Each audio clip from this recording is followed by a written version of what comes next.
tahap minggu ini dan minggu depan. Kita akan berbicara dalam pokok besar, yaitu hal mengucap syukur. Mengucap syukur adalah sesuatu yang ya pastilah kita sering dengar, dan mungkin kita juga sering mengucapkan dalam kata-kata kita. Tetapi mengapa saya masukkan dalam bahasa atau renungan dalam kehidupan kita, khususnya dalam khotbah pada pagi ini?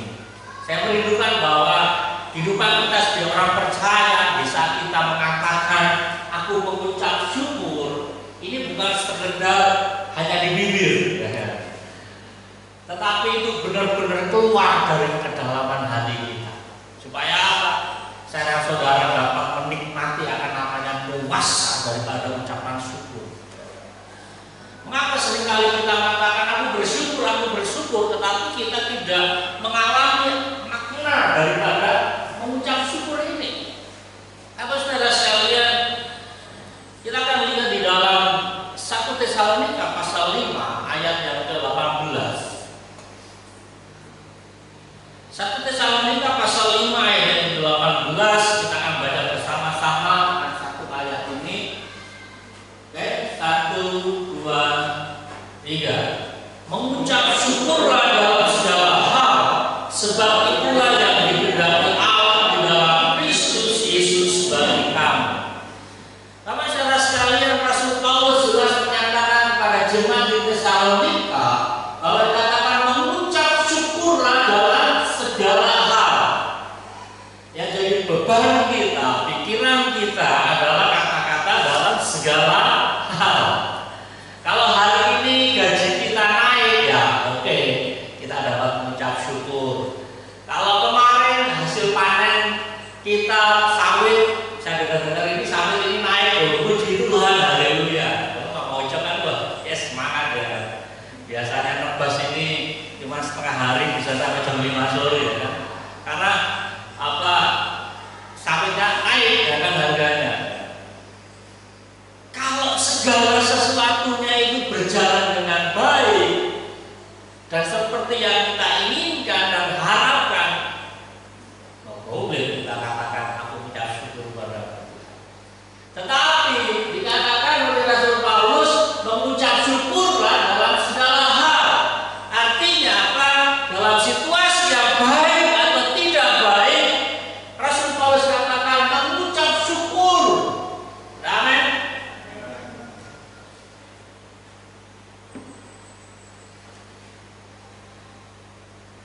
Selama 2 minggu, selama saya hidup ya, boleh saya katakan tadi pagi saya ngobrol sama Ibu Gembala. Selama saya hidup baru 2 kali ini saya mengalami sakit yang cukup panjang, meskipun sakit ringan ya, nggak sampai opname. Dulu pertama saya habis pulang antar almarhum Bujang dari Palangkaraya, itu sekitar kurang lebih 2 bulan saya sakit, batuk nggak sembuh-sembuh. Ya. Saya bingung, kenapa ini sakit cuma batuk, sampai berapa apotek itu sudah saya jelajahi semua, obatnya nggak ada yang cocok. Saudara tahu sembuhnya melalui apa? Jeruk nipis plus kecap. Simple. Pada 4 apotek di Moratel itu sudah saya kelilingi ya. Ganti-ganti macam-macam obat, ujung-ujungnya sembuhnya cuma pakai jeruk nipis ya. Dan 2 minggu yang lalu saya sudah juga mengalami hal yang sama, sakit ya. Sampai saya mau ke dokter itu antara berangkat enggak ya, nanti kalau berangkat pastinya kata reaktif tutup gereja saudara. Tetapi udahlah, malam-malam saya katakan yang Gembala, apapun yang terjadi saya berangkat besok ke dokter. Dan itu hasilnya semua negatif ya. Dan hari ini kita bisa buka gereja. Karena apa yang terjadi dengan saya akan berdampak banyak gitu. Kalau saya positif, gereja tutup, dan masing-masing saudara, oh ini jemaatnya kalau begini, ya, gembalanya positif ini, maka semua terintimidasi. Tapi puji Tuhan, hari ini kita semua boleh sehat, kalaupun sakit ya, karena sakit biasa, nggak sampai dengan sakit yang heboh-heboh sekarang. Sampai saudara sekalian, saya katakan sampai Gembala, kenapa dengan pertambahan usia saya ini, saya kelihatannya sembuh sakit, lemas gitu. Dalam situasi seperti itu saya mau bekerja nggak bisa, ya kan? Biasanya kalau saya cuma sakit itu paling lama 2 hari 3 hari nggak bisa kerja. Kemarin sempat saya coba kerja, habis aku pegang tukul, aku bikin kandang, masuk ke kamar baru gigi meriang. Kemudian esoknya mulai enak lagi bangun tidur, bikin cabut rumput aja, pulang meriang. Saya katakan tuh kenapa terjadi dengan badan saya, ya kan? Obat sudah mau habis, ya kan? Segala macam kesaktian tanda kutip yang saya miliki sudah nggak tahu saya bikin apa lagi, ya kan? Tetapi semuanya boleh berjalan, ya. Dan dalam situasi seperti itu, apakah kita mampu mengucap syukur, ya kan? Semua aktivitas kita terbatas. Bahkan sempat 2 minggu lalu saya nggak bisa ikut doa, ya kan? Karena saya pikir terlalu lemas badan saya. Nah, nanti kalau ada apa-apa nanti bisa efeknya semua. Dan dalam situasi seperti itu, Tuhan tolong itu. Meskipun ini hal yang biasa, sakit biasa, bukan sakit yang berat, tetapi itu sangat mengganggu. Nah, dalam situasi-situasi yang seperti ini, apakah kita mampu tetap untuk berdoa, mengucap syukur pada Tuhan? Nah, kalau pagi ini saya boleh lebih semangat, ya kan, daripada yang minggu lalu. Minggu lalu saya khotbah sebentar, ngomong sebentar, tapi hari ini saya lebih baik. Nah, minggu depan akan saya sampaikan ketika saya dan saudara mengucap syukur, apa yang terjadi. Itu yang lebih penting. Saya sampaikan sekarang betul, ya, supaya minggu depan saudara semangat. Puasanya apa, ya kan? Saya sampaikan hari ini, minggu depan saudara sudah tahu saya. Pagi ini kita akan belajar lebih dahulu, ya kan? Bahwa ketika kita mengucap syukur, ya kan, sesuatu yang dasar itu terjadi dalam kehidupan kita. Rasul Paulus sampaikan mengucap syukurlah dalam segala hal. Kita garis bawahi di sini, kita bahas ini dulu.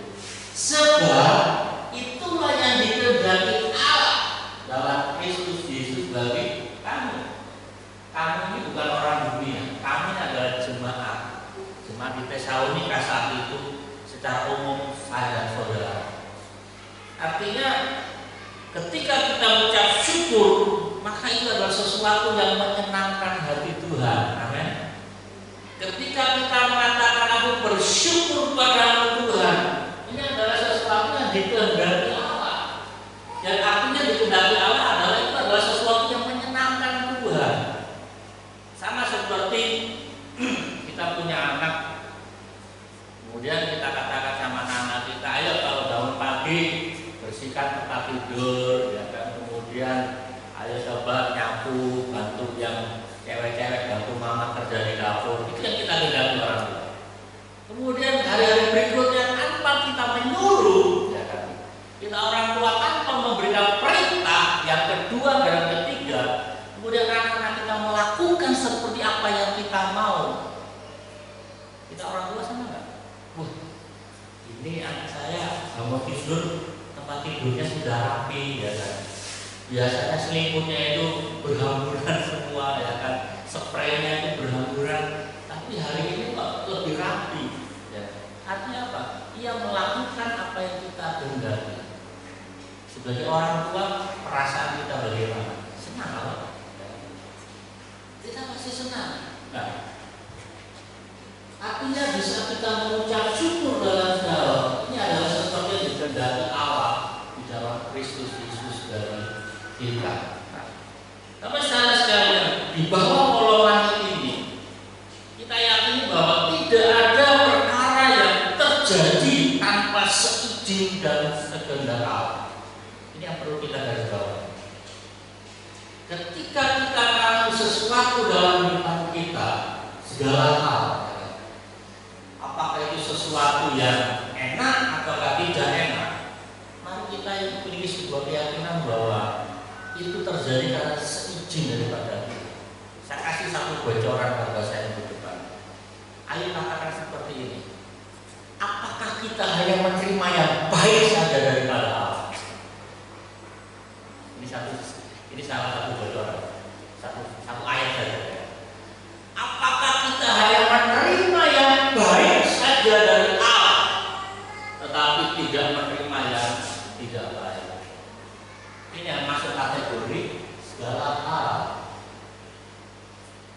Ini jadi tuduhan daripada iblis kepada Ayub yang disampaikan kepada Tuhan. Ya Tuhan, Ayub dia bisa mengucap syukur, Ayub bisa hidup saleh, Ayub bisa hidup takut akan Tuhan karena yang punya semuanya. Anak-anak punya, ya kan? Kekayaan dia punya, semua harta benda yang punya. Ya otomatis ya wajar kalau dia hidup benar di hadapan Tuhan. Lalu apa yang dikatakan iblis? Coba kalau yang miskin, ya kan? Padahal nggak semua orang miskin itu hidup jahat, ya kan? Nggak semua. Banyak juga orang yang berduit, orang kaya yang hidupnya jahat, banyak. Tetapi iblis ini kan pribadi yang suka muter-muter omongan gitu. Kan sejak dari awal iblis ini kerjanya bolak-balik omongan. Iblis ini suka memplesetkan kata-kata firman Allah, ya kan? Jangankan Ayub atau Adam, Tuhan Yesus saja firman Allah diplesetin gitu sama dia.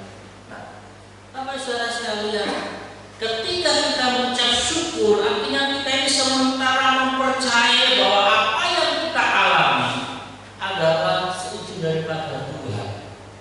Nah, sisi lain, saya dan saudara punya namanya kehendak bebas, free will, kehendak bebas. Sebuah pertanyaan, apa hubungannya antara mengucap syukur dengan kehendak bebas? Ini pokok pikiran yang perlu kita renungkan dalam kehidupan saya dan saudara. Ketika firman Allah mengatakan mengucap syukur dalam segala hal, termasuk dalam situasi yang sulit yang kita hadapi, kehendak bebas kita ini bermain gitu. Kehendak bebas kita ini mulai harus muncul. Sebuah pertanyaan, apakah kita akan mengucap syukur ataukah tidak, ini bukan sebuah paksaan daripada firman Allah. Ketika kita memakai kehendak bebas kita, ya, untuk kita menyikapi atau kita merespon akan situasi yang terjadi dalam kehidupan kita, biarlah ini sebuah kesadaran. Sebuah kesadaran, bukan sebuah paksaan untuk kita berkata, aku bersyukur pada Tuhan untuk hari ini. Ambil contoh yang lain. Sebuah pertanyaan, kalau hari ini ya Tuhan Yesus turun dari surga yang kemuliaannya, saudara percaya manusia itu bisa sujud menyembah kepada Tuhan? Kalau Yesus dengan segala kekuasaannya, kita lihat langit, wow, banyak malaikat dan Yesus berdiri di atas tahta kemuliaannya, saya pastikan bahwa semua akan sujud menyembah kepada Dia. Tetapi sebuah pertanyaan, mengapa Yesus lahir sebagai manusia bayi ini? Supaya apa? Manusia memakai kehendak bebasnya untuk percaya kepada Yesus atau tidak, bukan karena terpaksa percaya kepada Yesus. Hal yang sama juga ketika kita ada dalam situasi yang sulit, kehendak bebas kita ini muncul. Apakah kita mengucap syukur kepada Allah ataukah tidak? Kehendak bebas kita.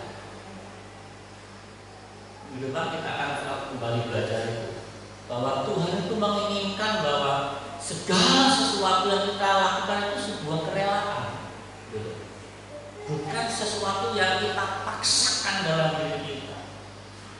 Hari ini kita datang ke gereja, saya harap bahwa itu sebuah kerelaan kita, bukan karena rasa terpaksa, bukan karena rasa sungkan. Wah, ini saya lama gak ke gereja nih, gak enak kalau ketemu Pak Puji. Jangan.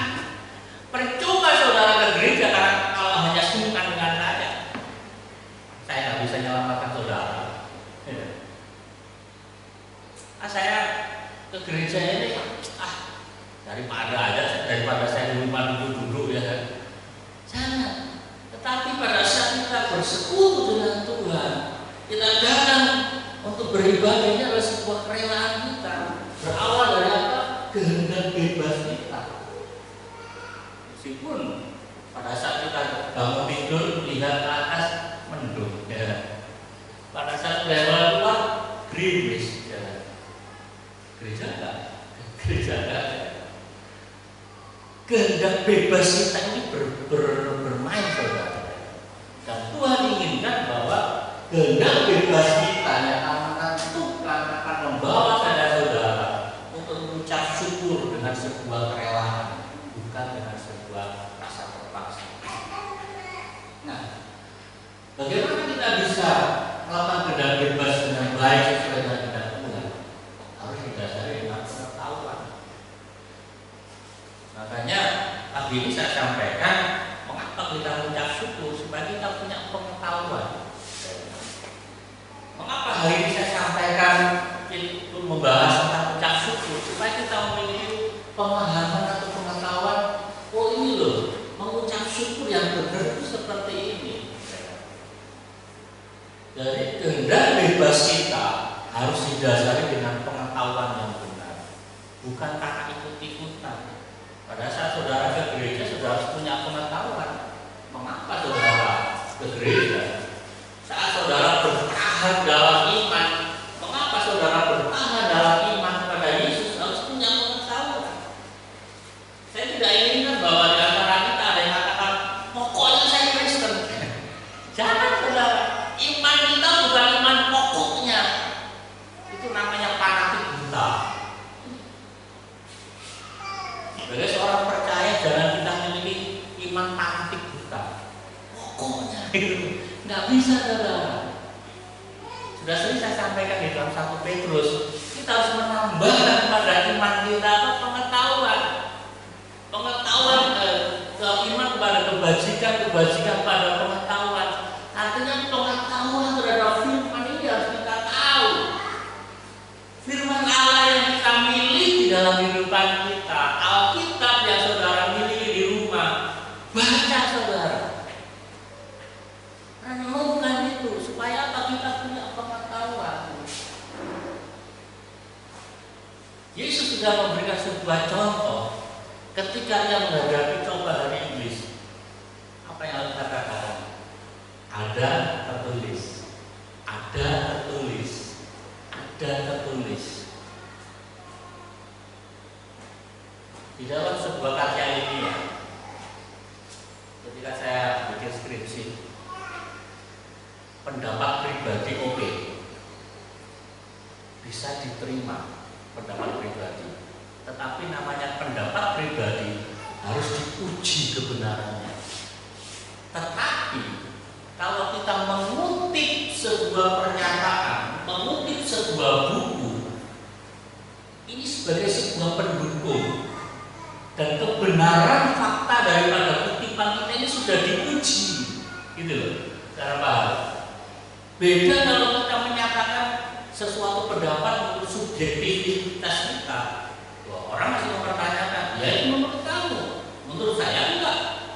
Tetapi kalau kita mengutip sesuatu, ini kebenarannya sudah teruji. Saya ambil logikanya seperti ini. Saudara kalau baca artikel di Google, saudara lebih percaya Google atau kata teman saudara? Ya kan? Kan saudara lebih percaya sama Google daripada omongan teman saudara. Kenapa? Karena Google ini sudah diuji, dibaca ribuan orang, bahkan jutaan orang, daripada pernyataan pendapat teman saudara yang mungkin hari itu baru muncul di pikirannya, itu belum teruji. Hal yang sama juga ketika kita memiliki pengetahuan firman Allah, dan Yesus memberikan contoh, ada tertulis. Yesus meskipun dia Allah, dia adalah firman itu, dia tidak katakan menurut saya, enggak. Tetapi Yesus memberi contoh, ada tertulis. Meskipun firman itu adalah dia sendiri. Mengapa kita katakan ada tertulis? ada tertulis. Yesus sementara memberikan contoh kepada saya saudara bahwa pentingnya kita punya pengetahuan terhadap kebenaran firman Tuhan. Nah,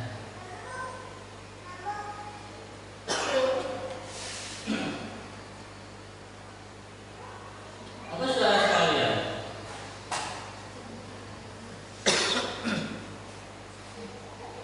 Mengucap syukur ini juga merupakan dikatakan bagian daripada sebuah doa. Di dalam 1 Timotius pasal 2 ayat 1 dikatakan, pertama-tama aku menasihatkan, naikkanlah permohonan, doa syafaat dan ucapan syukur untuk semua orang. Apa saudara sekalian, mengucap syukur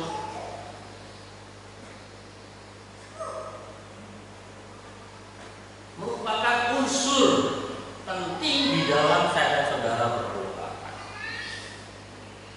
Saya yakin kita semua pernah berdoa dan tetap berdoa dan selalu berdoa. Nah, di saat kita berdoa, unsur yang tidak boleh kita hilangkan adalah mengucap syukur. Sehingga Rasul Paulus katakan kembali, aku menasihatkan, naikkanlah permohonan.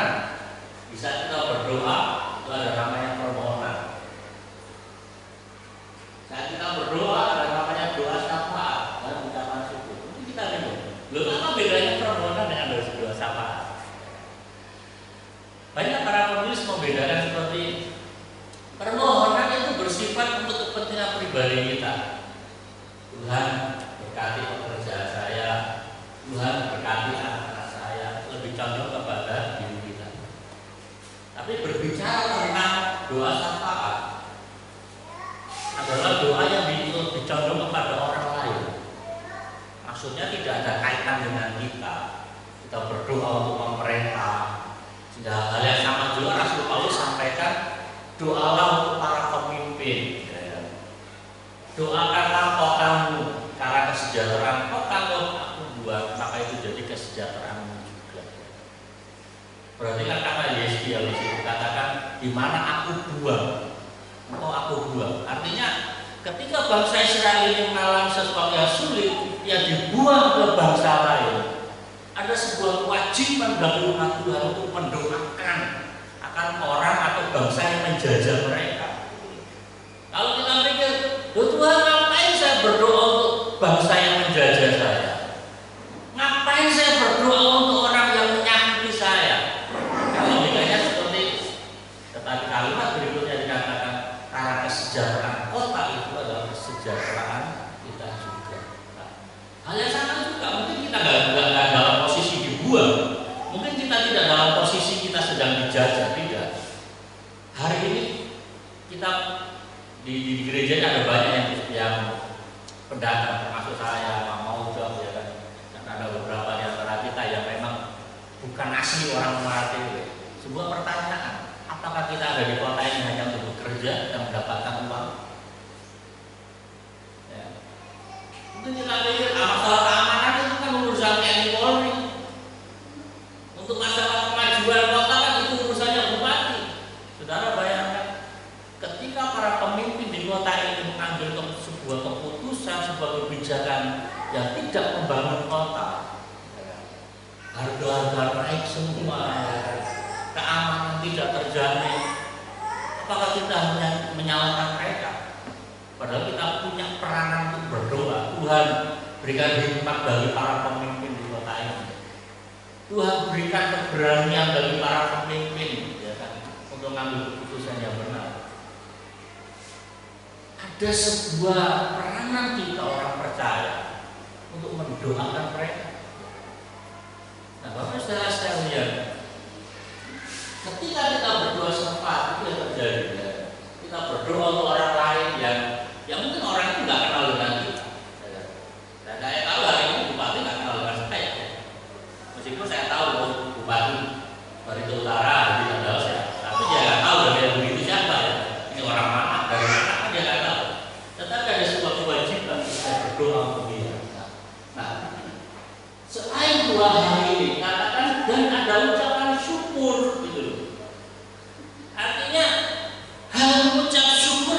juga menjadi bagian penting di dalam berdoa. Di saat kita tidak ada ucapan syukur, di saat kita menaikkan doa kita, ini yang dikhawatirkan.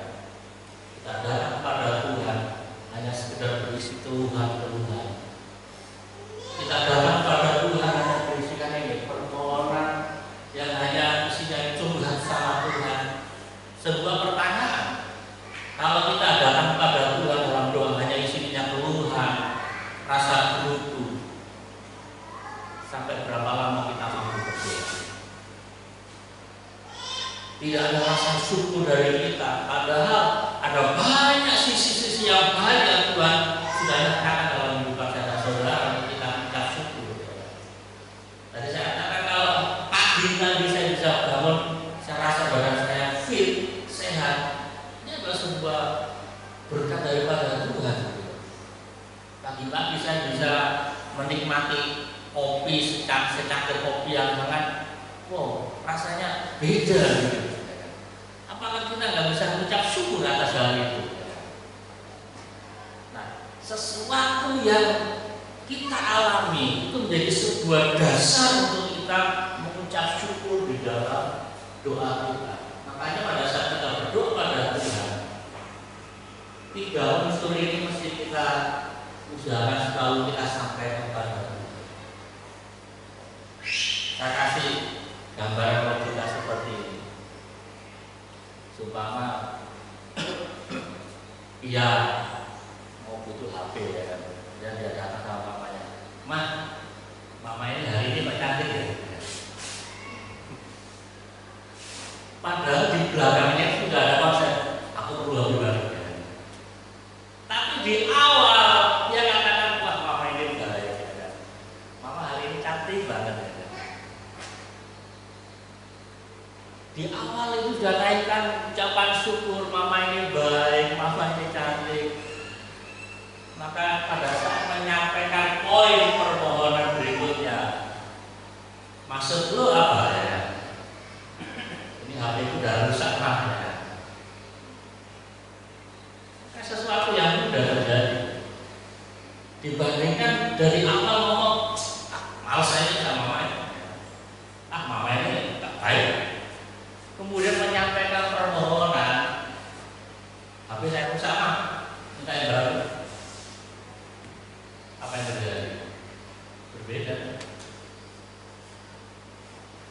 Meskipun saya tahu bahwa Bapa yang kita sembah tidak seperti orang tua kita secara jasmani, ia jauh lebih baik. Tetapi pelajaran seperti ini membawa kita dalam sebuah konsep kita dengan sesama kita. Kalau hubungan kita dengan Tuhan itu seperti ini, kita ada ucapan syukur dan permohonan, maka hubungan kita dengan sesama, hubungan kita dalam keluarga juga pasti bisa seperti ini. Kita bisa saling memuji, kita saling bisa menghargai dalam anggota keluarga kita satu dengan lainnya. Sesama anggota gereja kita bisa saling menghargai satu dengan lainnya. Berawal dari mana? Hubungan kita dengan Tuhan. Suatu saat Yesus berdoa seperti ini. Maka mereka mengangkat batu itu. Lalu Yesus mengangkat dari atas dan berkata, "Bapa, aku mengucap syukur kepadamu." Karena apa? Karena Engkau telah mendengarkan aku. Ini adalah peristiwa ketika Tuhan Yesus membangkitkan Lazarus dari kematian. Saya mengutip satu kata yang Yesus sampaikan kepada Bapa di surga. Aku mengucap syukur. Ketika Yesus sampaikan kepada Bapa di surga, aku mengucap syukur kepadamu. Bukan karena Yesus mengucap syukur atas penderitaan yang dialami oleh Maria dan Marta, atau Yesus mengucap syukur karena ia akan menyatakan sebuah tindakan yang wow, ia akan membangkitkan Lazarus. Bukan sekedar itu, tetapi Yesus mengucap syukur karena ini, karena Engkau selalu mendengarkan. Artinya apa? Ketika saya dan saudara menaikkan ketika kita mengucap syukur dalam segala hal, maka itu pasti Tuhan mendengar. Ketika Tuhan mendengar ucapan syukur kita, maka perkara yang tidak pernah kita pikirkan akan terjadi dalam kehidupan kita. Salah satunya adalah mukjizat ini.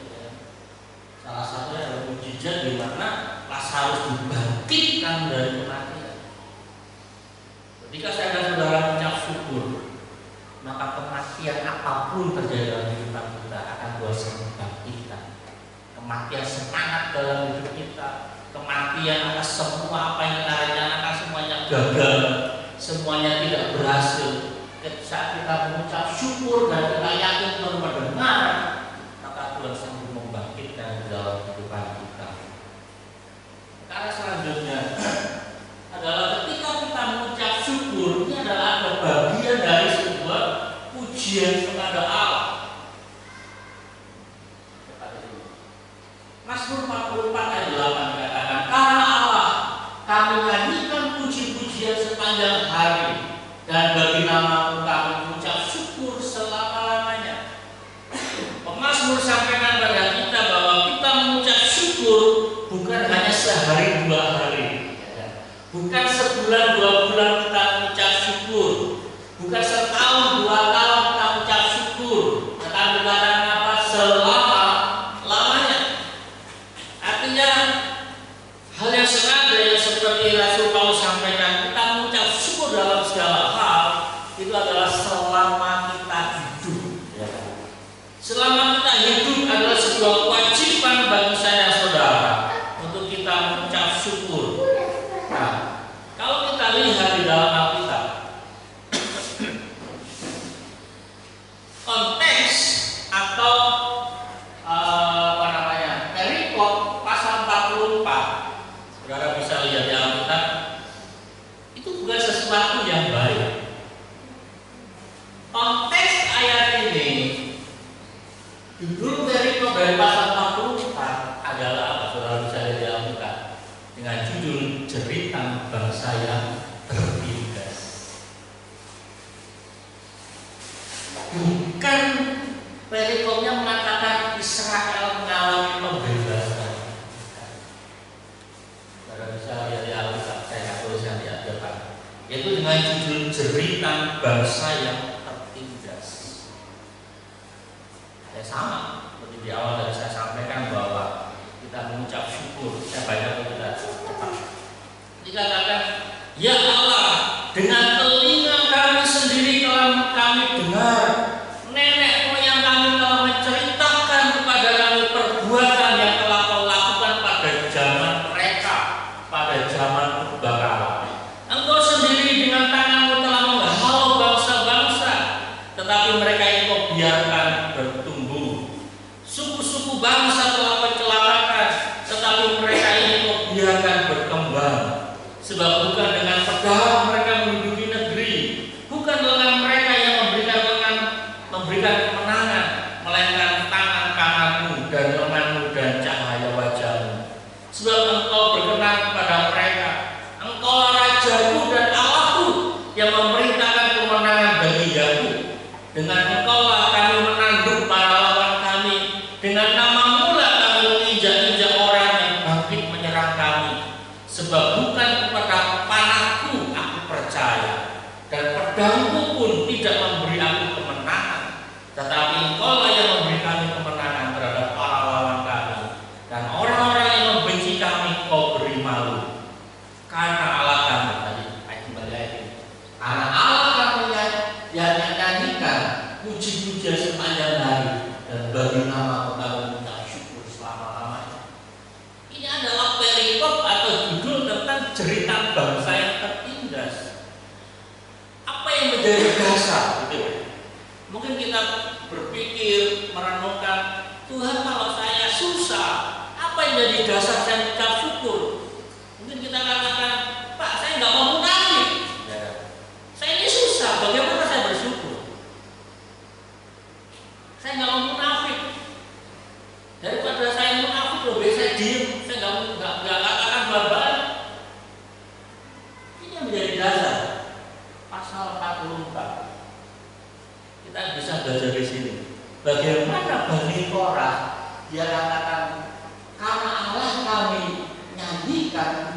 pujian sepanjang hari, dan bagi nama kami mengucap syukur selama-lamanya.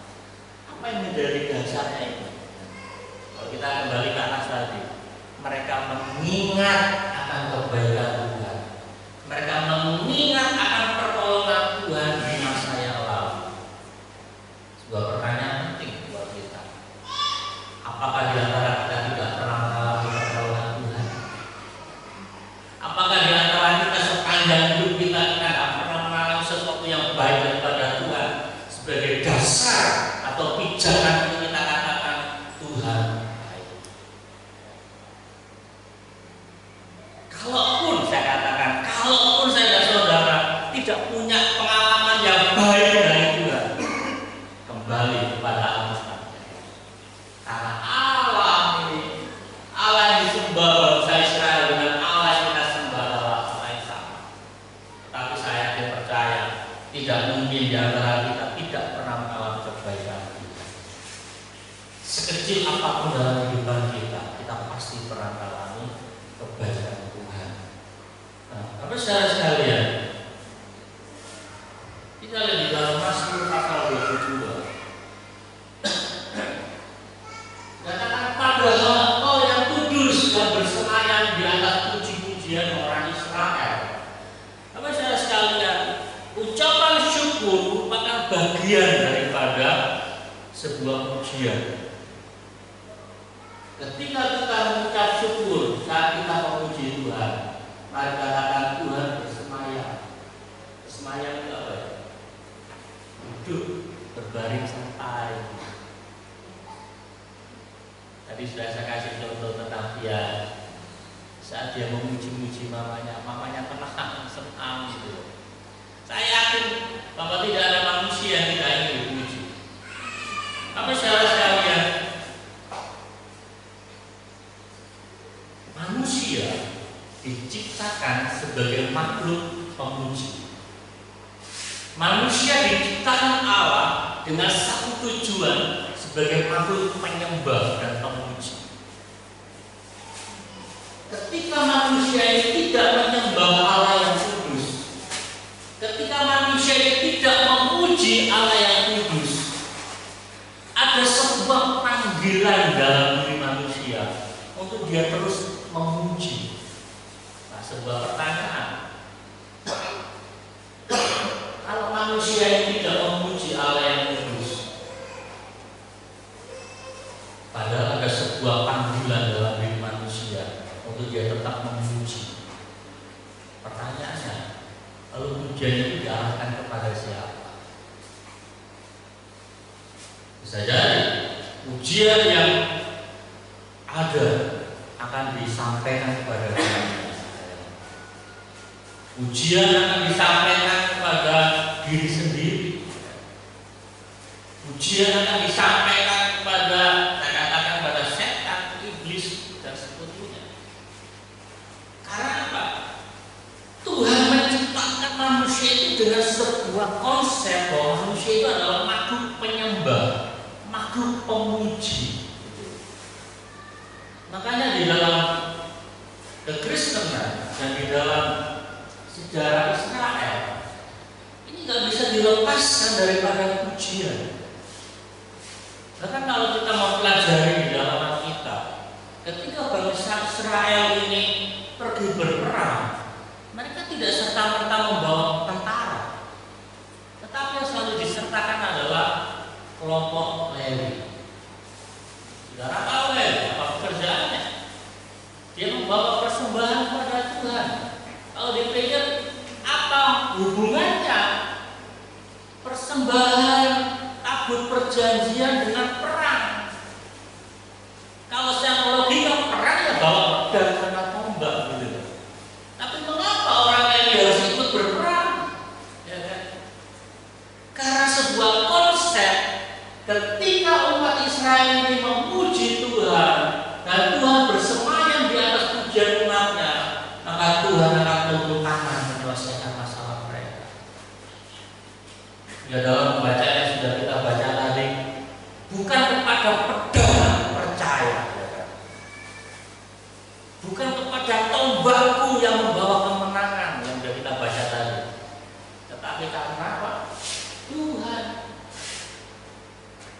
Nah, hal ini akan membawa saudara-saudara ketika kita menaikkan ucapan syukur dalam puji-pujian kita pada Tuhan, maka dikatakan Tuhan yang bersemayam di atas pujian kita, dia akan turun tangan menyelesaikan masalah saudara dan saya. Amin.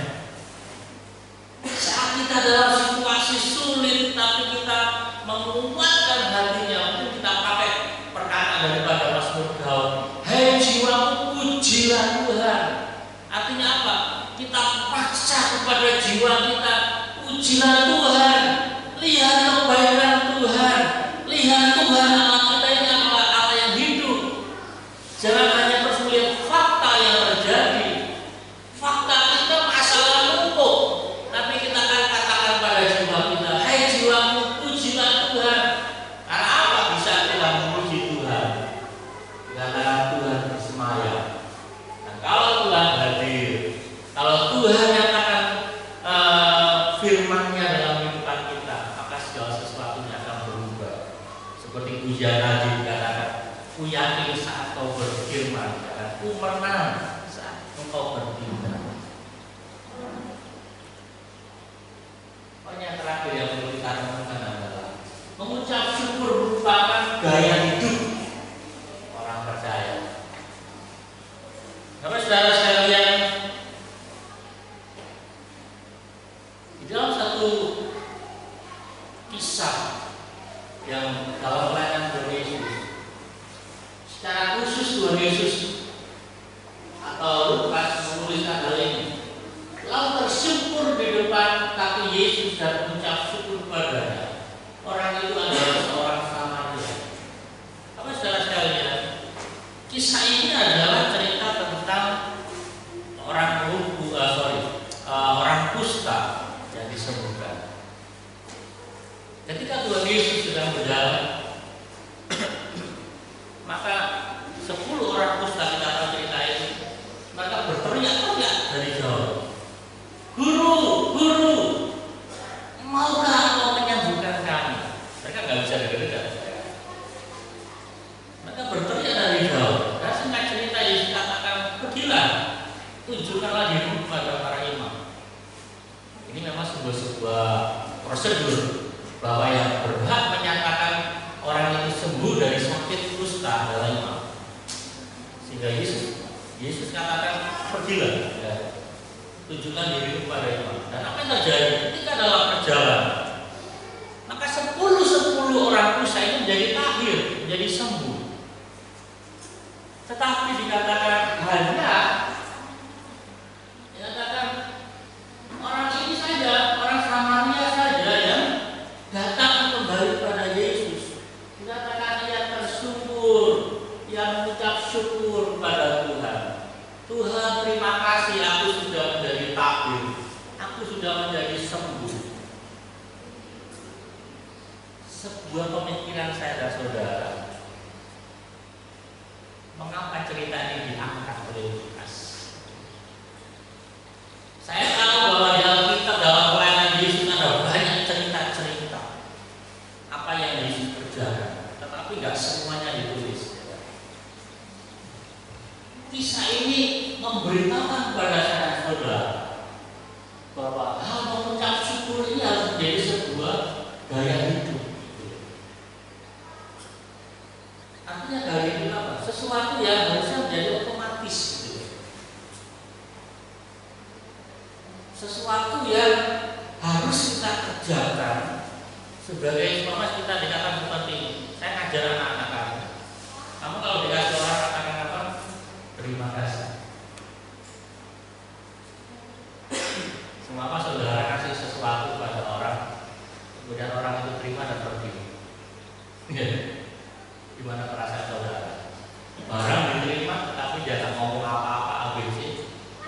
Berbeda dengan kalau saudara kasih sesuatu kemudian orang itu katakan, "Terima kasih Bu, terima kasih." Dan Lukas katakan orang yang kembali untuk mengucap syukur ini adalah orang Samaria. Apa saudara sekalian? Tadi saya sampaikan orang Samaria adalah kategori orang yang tidak mengenal Allah. Karena dikategorikan orang yang tidak mengenal Allah, karena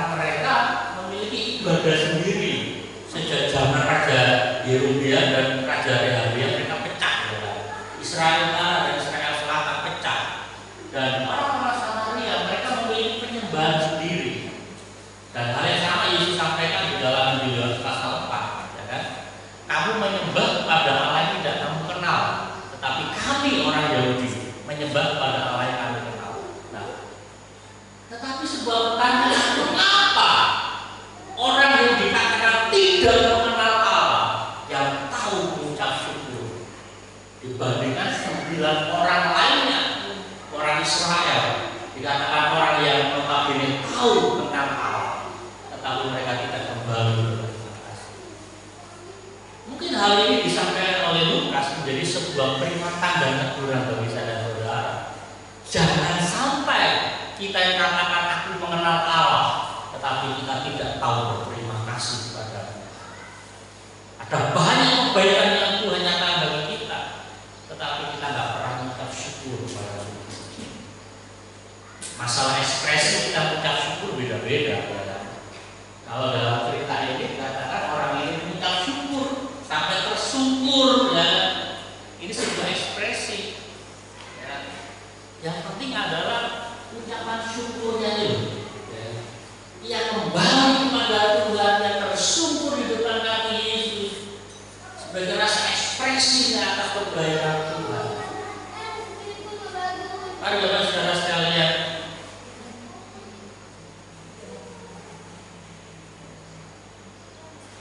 ayat 23 ayat 10 dikatakan, karena Ia tahu jalan hidupku, seandainya Ia memuji aku akan timbul seperti emas.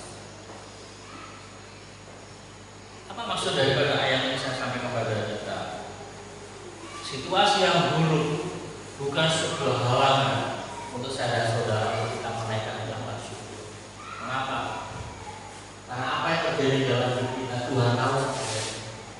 Emangnya Tuhan tidak tahu kita sedang dalam situasi yang buruk? Tuhan tahu. Ia tahu ya, dalam hidup. Bukan Tuhan ini seperti main bulat itu loh, dikocok-kocok kemudian dilempar, ini nasib sial ini siapa jatuhnya? Bukan. Situasi yang terjadi dalam kehidupan kita bukan keuntungan atau rugi-rugian, tetapi Tuhan tahu. Ia tahu jalan hidupku. Tuhan, aku sudah hidup benar, kenapa saya susah? Tuhan tahu. Tuhan, saya sudah setia melayani Tuhan, mengapa situasi ini sulit? Tuhan tahu. Tetapi ini sebuah keyakinan. Kita mengalami situasi yang sulit dan kita tetap mengucap syukur. Dari sebab ini timbul seperti emas. Saya punya beberapa kalimat penting. Menjadikan ucapan syukur sebagai sebuah gaya hidup akan mengembalikan manusia kepada tujuan awal Allah dalam menciptakan, dalam memanggil, dan dalam membentuk manusia, yaitu apa? Sebagai makhluk pemuji dan penyembah. Itu tujuan awal Allah. Ini saya kutip dari Rick Warren dalam bukunya yang berjudul The Purpose Driven Life, hidup yang penuh dengan tujuan. Salah satu tujuan Allah menciptakan manusia adalah manusia sebagai makhluk penyembah. Makhluk penyembah. Nah, ketika kita menaikkan ucapan syukur sebagai itu, mengembalikan posisi manusia sebagai makhluk penyembah. Oke, sehingga citra Allah itu adalah gambar Allah yang hilang dalam diri manusia, lambat laun menjadi nyata kembali dalam diri para penyembah sejati. Jadi mengucap syukur itu bukan sesuatu yang hanya seperti orang katakan lip sync saja gitu loh, hanya manis di bibir. Kalau kita mengucap syukur hanya sekedar lip sync, hanya sesuatu yang di bibir saja, maka kita nggak akan mencapai poin ini. Kita nggak akan mencapai poin kita kembali pada citra Allah, kita kembali pada gambar Allah, kita kembali sebagai tujuan awal Allah menciptakan manusia sebagai makhluk penyembah. Tetapi ketika kita menaikkan ucapan syukur itu keluar dari hati kita dalam segala hal, maka kita akan mencapai poin ini. Kita akan mencapai sesuatu yang Tuhan mau lakukan dan saudara. Ya Tuhan, demikian firman Tuhan, dan minggu depan akan saya sampaikan kuasa daripada ucapan syukur yang akan kita alami saat kita menaikkan ucapan syukur pada Tuhan.